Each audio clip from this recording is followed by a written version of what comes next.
क्या आप भी जानना चाहते हैं कि अगर आपने फातिमा फर्टिलाइज़र में 2010 में सिर्फ 1 लाख रुपए इन्वेस्ट किया होता तो आज के दिन आपका टोटल कितना कैपिटल गेन होता, टोटल कितना डिविडेंड होता, टोटल कितना एनुअलाइज रिटर्न होता, हर साल ये कंपनी आपको कितना डिविडेंड देती, कितना बोनस देती, आपका टोटल टैक्स कितना करता, डॉलर में आपका कितना रिटर्न होता। कंप्लीट इन्फॉर्मेशन होगी इस वीडियो में। शुरू करते हैं जी। तो फातिमा फर्टिलाइज़र की हम केस स्टडी करेंगे जिसमें हम 2010 में 1 लाख रुपया इन्वेस्ट करेंगे। उस वक्त इसकी प्राइस है तकरीबन 14.09।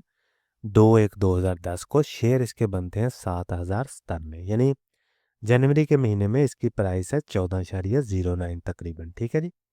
तो अभी हम देखेंगे कि हर साल इस कंपनी ने हमें क्या दिया और फिर फाइनल हम बात करेंगे रिटर्न समरी की। तो 2011 में हमें कुछ भी नहीं मिलता। 2012 में हमें एक डिविडेंड मिलता है 1.5 रुपीज़ पर शेयर के हिसाब से, जिसकी वैल्यू तकरीबन 10,000 रुपया बनती है, जो कि हम 2012 में ले लेते हैं। 2013 में भी हमें 2 रुपये पर शेयर के हिसाब से डिविडेंड मिलता है, जिसकी वैल्यू बनती है 14,000 रुपये, जो कि हम डिविडेंड की मद में ले लेते हैं। 2014 में ये कंपनी हमें 2.5 रुपीज़ पर शेयर के हिसाब से डिविडेंड देती है, जिसकी वैल्यू बनती है तकरीबन 17,000 रुपये, जो कि हम डिविडेंड की मद में ले लेते हैं। इसी तरह 2015 में ये कंपनी हमें 2.75 रुपीज़ पर शेयर के हिसाब से डिविडेंड देती है, जिसकी वैल्यू बनती है 19,000 रुपया, जो कि हम पूरे साल में ले लेते हैं। यानी 2015 में हमें एक डिविडेंड मिलता है जो कि 19,000 रुपये का होता है, जो कि हम 2015 में लेते हैं। 2016 में 1.25 रुपीज़ पर शेयर के हिसाब से हमें डिविडेंड मिलता है, जिसकी वैल्यू 8,800 बनती है, क्योंकि हमारे पास शेयर हैं 7,097। सिमिलरली 2017 में भी ये कंपनी 2 रुपये पर शेयर के हिसाब से डिविडेंड देती है, जिसकी वैल्यू बनती है 14,000 रुपया। 2018 में भी ये कंपनी हमें 2.25 रुपीज़ पर शेयर के हिसाब से डिविडेंड देती है, जिसकी वैल्यू बनती है तकरीबन 16,000 रुपया। आगे हम चलते हैं 2019 में। 2019 में ये कंपनी हमें 1.75 रुपीज़ पर शेयर के हिसाब से डिविडेंड देती है, जिसकी वैल्यू बनती है तकरीबन 12,000 रुपया। 2020 में भी ये कंपनी हमें 2 रुपये पर के हिसाब से डिविडेंड देती है, जिसकी वैल्यू बनती है तकरीबन 14,000 रुपया। आगे हम चलते हैं 2021 में। तो 2021 में ये कंपनी हमें 2.5 रुपीज़ पर शेयर के हिसाब से डिविडेंड देती है, जिसकी वैल्यू 2022 में भी ये कंपनी हमें एक डिविडेंड देती है 3.5 रुपीज़ पर शेयर के हिसाब से, जिसकी वैल्यू बनती है तकरीबन 24,000 रुपये, जो कि हम डिविडेंड की मद में ले लेते हैं। 2023 में ये कंपनी हमें 2 डिविडेंड देती है 3.5 रुपीज़ पर शेयर और 1.75 रुपीज़ पर शेयर, जिसकी वैल्यू तकरीबन बनती है 24,000 रुपया और 12,000 रुपया, जो कि हम डिविडेंड की मद में ले लेते हैं। 2024 में यह कंपनी हमें 2 डिविडेंड देती है 2.75 रुपीज़ पर शेयर और 2.75 रुपीज़ पर शेयर, जो कि हम 19,000 रुपया और 19,000 रुपया डिविडेंड की मद में ले लेते हैं 2024 में। यानी 2022 तक इस कंपनी ने हमें हर साल एक डिविडेंड दिया है। 2023 में 2 डिविडेंड शुरू कर दिए हैं इसने। 23 में भी 2, 24 में भी 2 और 25 में भी 2 दिए हैं। 25 में 4.25 रुपीज़ पर शेयर और 3.5 रुपीज़ पर शेयर के हिसाब से हमें डिविडेंड मिला है, जिसकी वैल्यू तकरीबन बनती है 30,000 रुपया और 24,000 रुपया। तो यहाँ तक हमने देखा कि 2010 में अगर हम 1 लाख रुपए इन्वेस्ट करते हैं तो हर साल हमें इस कंपनी ने क्या कुछ दिया। कोई बोनस नहीं दिया, सिर्फ डिविडेंड दिए हैं हर साल। ठीक है जी। कोई भी साल इसने मिस नहीं किया। हाँ, 2011 में मिस हुआ है। हो सकता है 2011 का 12 में मिला हो, 12 का 13 में, इस तरह का हो सकता है। लेकिन 12 से लेके कंटिन्यू इसने हमें डिविडेंड दिया है। और आखिरी ये देखें 3 सालों में 2-2 डिविडेंड शुरू कर दिए हैं 2-2 क्वार्टर्स में। अभी हम बात करेंगे रिटर्न समरी की। ठीक है जी। तो रिटर्न समरी में आते हैं। 2010 से लेके ये देखें 7,097 हमारे पास शेयर हैं। 11 मार्च 2026 को इस प्राइस है तकरीबन 134 रुपीज़, जिसकी वैल्यू तकरीबन 9,53,000 रुपया बनती है। कॉस्ट हमारी यही है तकरीबन 1 लाख रुपए की। अगर हम इसे आज सेल कर देते हैं तो हमारे पास अनरियलाइज प्रॉफिट जो आएगा वो 8,53,000 रुपया आएगा। डिविडेंड की मद में हम आज तक तकरीबन 3 लाख रुपया वसूल कर चुके हैं। तो टोटल गेन हमारे पास कितना हो गया जी? तकरीबन 11 लाख रुपए का। तो एनुअलाइज रिटर्न इस कंपनी का कितना बना? 20.80%। ये अहम चीज़ है, XIRR।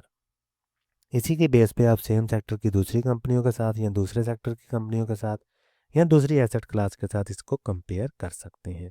तो यहाँ तक तो बात होगी जी ग्रॉस प्रॉफिट की। अभी हम बात करेंगे टैक्स की, क्योंकि टैक्स भी ऑफ कोर्स हमने देना है। तो डिविडेंड हमारे पास आ गया 3 लाख का, इस पर हमने 15% टैक्स दे दिया, जिसके बाद हमारे पास अमाउंट बनती है तकरीबन 2,56,000 रुपया, यानी 45,000 का हमने टैक्स दे दिया। कैपिटल गेन की मद में अगर हम वसूल करते हैं 8,53,000 रुपया, तो इस पे हमने टैक्स भी देना है जो कि बनता है 1,28,000 रुपया, और आफ्टर टैक्स हमारे पास अमाउंट बनती है 7,25,000 रुपया।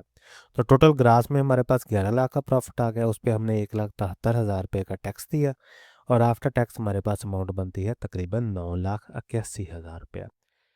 यहाँ मैंने सीडीसी की फीस, एनसीसीपीएल की फीस, ब्रोकर का कमीशन और कोई भी थोड़ा बहुत टैक्स हो वो ऐड नहीं किया। और दूसरे नंबर पे कैपिटल गेन लॉन्ग टर्म में हो सकता है ज़ीरो हो जाए, डिपेंड करता है आपने शेयर को किस साल परचेज किया और उस साल एफबीआर की क्या पॉलिसी थी। और दूसरे नंबर पे डिविडेंड पे यूजुअली 15% टैक्स होता है, लेकिन ये भी कम या ज़्यादा हो सकता है, ये हर साल एफबीआर की पॉलिसी पे डिपेंड करता है। लेकिन हमने एक एक्सट्रीम केस लिया है जिसमें हमने 15% ही अज्यूम किया है डिविडेंड और 15% ही कैपिटल गेन। ये हो सकता है आपका कम हो, ठीक है जी। तो ये होगी जी बात टैक्स की। अभी हम बात करेंगे इन्फ्लेशन की। तो इन्फ्लेशन को एडजस्ट नहीं किया क्योंकि हम बात करेंगे तो इन्फ्लेशन को ज़रूर एडजस्ट करेंगे। आगे हम बात करते हैं जी डॉलर में रिटर्न की। ये तो होगी पीकेआर में रिटर्न की। अभी हम डॉलर में रिटर्न की बात करते हैं तो शेयर हमारे पास आगे 7,097, 11 मार्च वाले दिन इसकी प्राइस है 134 और वैल्यू बन रही है इसकी डॉलर में $3,414। कास्ट हमारी कितनी है, ये $1,184, क्योंकि 1 लाख की वैल्यू 2010 में जनवरी के महीने में $84 बनती है। अनरियलाइज प्रॉफिट डॉलर टर्म में हमारे पास आ गया जी $2230, और डिविडेंड के मद में हमने ले लिया आज तक $1,864, क्योंकि हम हर साल जो भी डिविडेंड ले रहे थे उस साल जो भी वैल्यू थी डॉलर की उसको हमने लिख लिया और उन सबको जमा कर लिया, तो ये हमारे पास $1,864 आ गए डिविडेंड की मद में। टोटल गेन हमारे पास आ गया $4,094, ठीक है, dividend plus unrealised profit in dividend. तो आगे हमारे पास आ गया जी एनुअलाइज रिटर्न XIRR, वो बनता है 13% जो कि डॉलर टर्म में है। तो ये थी जी केस स्टडी फातिमा फर्टिलाइज़र की, जिसमें हमने ये जाना कि अगर हम 1 लाख रुपया इसमें इन्वेस्ट करते लमसम अमाउंट 2010 में, तो आज के दिन हमारे पास कितना रिटर्न बनता। ठीक है जी, टोटल कितना गेन होता, डॉलर टर्म में कितना गेन होता, टोटल एनुअलाइज रिटर्न कितना बनता, टोटल टैक्स कितना पे करना पड़ता, ये सारी चीज़ें हमें मालूम हुई।